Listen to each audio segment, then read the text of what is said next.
രാധികയ്ക്ക് serious ആണെന്ന് അറിഞ്ഞിട്ട് വേദ റൂമിൽ നിന്ന് വരുന്നുണ്ട്.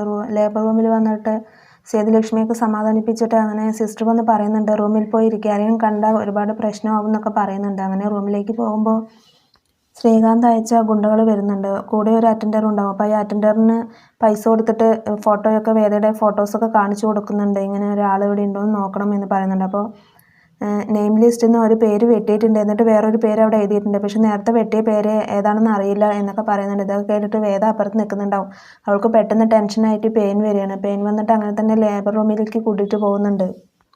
അപ്പോഴേക്കും രാധികയെ ഡോക്ടർ ഒരുപാട് ശ്രമിച്ചെങ്കിലും രക്ഷപ്പെടുത്താൻ കഴിയുന്നില്ല.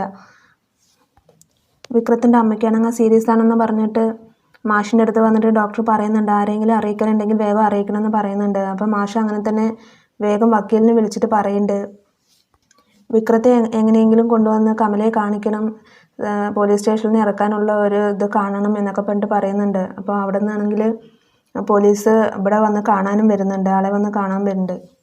ഞാൻ ടൗണിലേക്ക് പോകുന്നുണ്ട്, അപ്പോൾ അമ്മയുടെ കാര്യമൊന്ന് അന്വേഷിക്കാമെന്നൊക്കെ പറഞ്ഞിട്ട് വിക്രത്തിൻ്റെ അടുത്ത് പറഞ്ഞിട്ട് അങ്ങനെ ടൗണിലേക്ക് വരികയാണ്. നന്ദിനി കമലയെ കാണാൻ വേണ്ടിയിട്ട് വെന്റിലേറ്റർ റൂമിലേക്ക് പോകുന്നുണ്ട്. പോയിട്ട് ഓരോന്ന് പറയുന്നുണ്ട്, മനസ്സ് വേദനിപ്പിക്കുന്ന രീതിയിൽ ഒരുപാട് കാര്യങ്ങൾ സംസാരിക്കുന്നുണ്ട്. ഇങ്ങനെ ആരെയും ബുദ്ധിമുട്ടിപ്പിക്കാതെ വേഗം ഒന്ന് പോയി കിട്ടാൻ വേണ്ടി ഞാൻ പ്രാർത്ഥിക്കാം, ഇവിടെ ഒരുപാട് കിടന്നു കഴിഞ്ഞാൽ ഒരുപാട് പൈസയാവും എന്നൊക്കെ പറഞ്ഞിട്ട് ഓരോന്ന് പറഞ്ഞ് ആ അമ്മയുടെ മനസ്സ് ഒരുപാട് വിഷമിപ്പിക്കുന്നുണ്ട്. അങ്ങനെ അവൾ പുറത്തേക്ക് വന്നതും കമലയ്ക്ക് വിറയലും മറ്റൊക്കെ വരുന്നുണ്ട്. അങ്ങനെ കമലയും മരണപ്പെടുകയാണ് ചെയ്യുന്നത്. അതേസമയം തന്നെ പോലീസും അവിടെ ഉണ്ടായിരുന്നു. അങ്ങനെ വിക്രത്തിനെ വേഗം കൊണ്ടുവരാനുള്ള ഏർപ്പാട് ഉണ്ടാക്കാമെന്ന് പറഞ്ഞിട്ട് അയാൾ പോകുന്നുണ്ട്.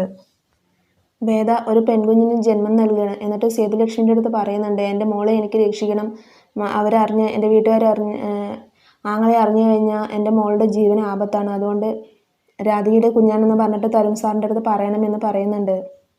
അത് പിന്നീട് ഒരുപാട് പ്രശ്നമാവും മോളെ എന്നൊക്കെ പറഞ്ഞിട്ട് സേതുലക്ഷ്മി വേദയുടെ അടുത്ത് പറയുന്നുണ്ട്. എല്ലാ പ്രശ്നങ്ങളും തീർന്ന ശേഷം തരുൺ സാറിൻ്റെ അടുത്ത് നമുക്കത് പറഞ്ഞ് മനസ്സിലാക്കാം അമ്മേ എന്ന് പറഞ്ഞിട്ട് വേദ സേതുലക്ഷ്മിൻ്റെ അടുത്തും തിരിച്ച് പറയുന്നുണ്ട്. തരുണിൻ്റെ അടുത്ത് സേതുലക്ഷ്മി കുട്ടിയെ കൊണ്ട് കൊടുത്തിട്ട് പറയുന്നുണ്ട് ഇവിടെ മാത്രമേ നമ്മൾക്ക് കിട്ടിയുള്ളൂ, രാധിക നമ്മളെ വിട്ട് പോയി എന്ന് പറയുന്നുണ്ട്.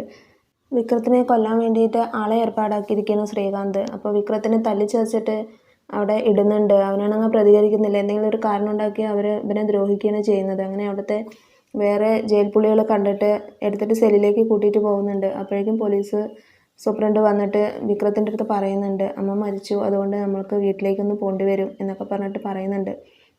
നീ പോയിട്ട് വേണം ക്രിയ ചെയ്യാൻ എന്ന് പറയുന്നുണ്ട്. അങ്ങനെ അവൻ വീട്ടിലേക്ക് പോവുകയാണ്.